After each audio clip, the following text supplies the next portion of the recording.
안녕하세요.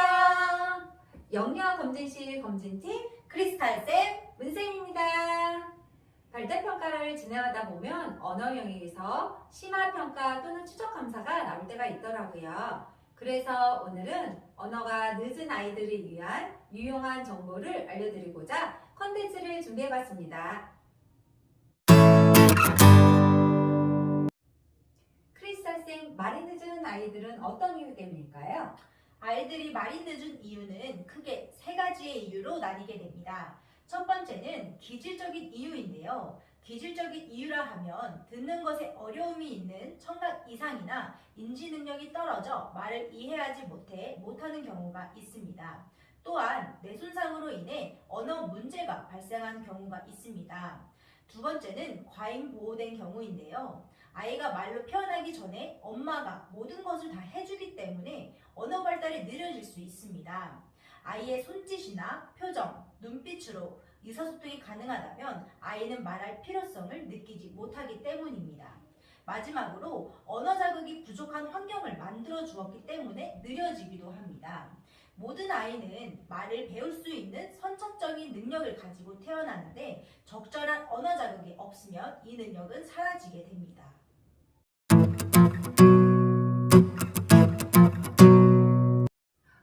그러면 기질적인 이유 때문에 발생하는 언어 문제는 다루기가 쉽지 않겠네요? 네, 맞습니다. 특히 청각 이상 같은 경우에 언어 발달에 큰 영향을 미치게 되는데 듣는 것이 어렵다면 표현하는 것에도 어려움을 보일 수 있기 때문입니다.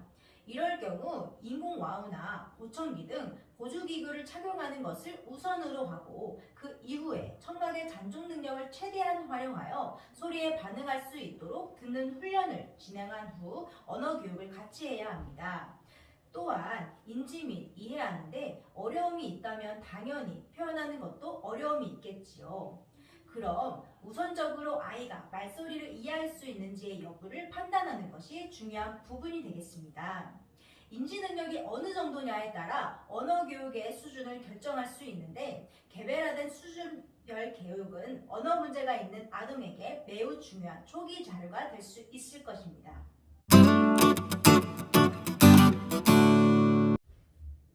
뇌손상으로 인한 언어 문제는 어떨까요? 뇌손상으로 인한 언어 문제를 갖게 되는 경우는 좀 더 복잡합니다.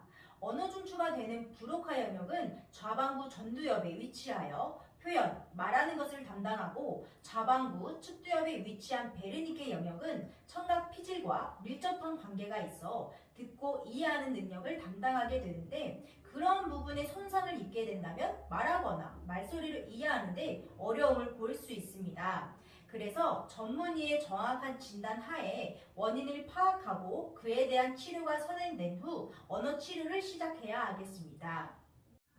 그럼 결국은 기질적인 이유 때문에 발생하는 문제는 원인을 먼저 파악해야 하고 그에 맞는 적절한 언어 치료가 동반되어야겠네요? 네, 맞습니다. 크리스탈쌤, 아까 엄마의 과잉 보호가 언어 문제를 일으킬 수 있다고 하셨는데 이럴 경우는 어떻게 해야 할까요?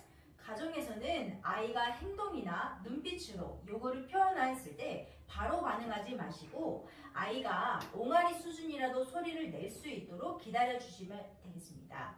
그 이후에 아이가 원하는 행동에 대해 어머니께서 언어로 짧게 표현해 주는 방법으로 진행하셔야 됩니다.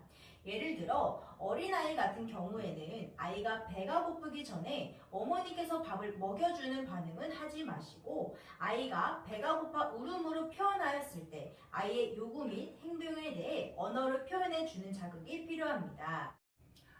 그러면 아이가 배고플 타이밍에 아이의 반응을 먼저 살펴보고 아이가 옹알이든 울음으로든 표현하고 있을 때 우리 배고프구나. 엄마가 맘마 줄게. 맘마 먹자. 이렇게 표현하며 주라는 말씀이시죠? 네, 맞습니다. 또 다른 예를 들어보겠습니다.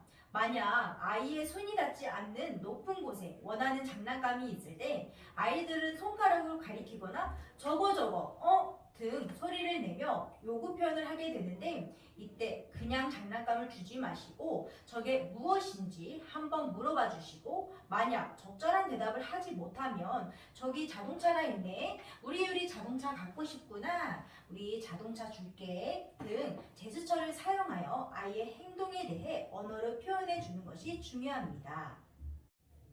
아이가 필요로 하는 것을 먼저 주지 말고 말을 할 수 있도록 언어와 제스처를 통해 알려주라는 말씀이시네요. 네, 맞습니다.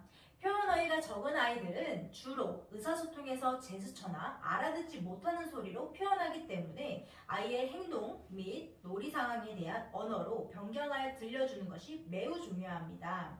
아이가 자동차 놀이나 공놀이를 할 때 부모님께서는 자동차 밀어줄까? 공을 발로 차자 등과 같이 언어로 표현해 주세요.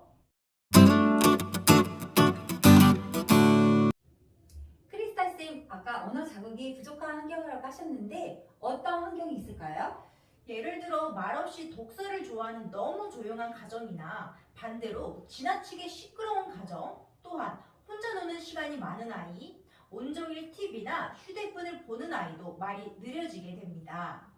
이럴 경우엔 아이가 대화 상대가 없어서 자연스럽게 말을 하지 않겠네요. 네, 맞습니다. 말이라고 하는 것은 상대방과 주고받는 것인데 이런 환경에서는 말이 느려질 수밖에 없겠죠. 그러므로 가정에서는 아이에게 일방적인 대화가 아닌 아이의 말을 기다려주고 반응해주는 대화법이 중요한 부분이 되겠습니다.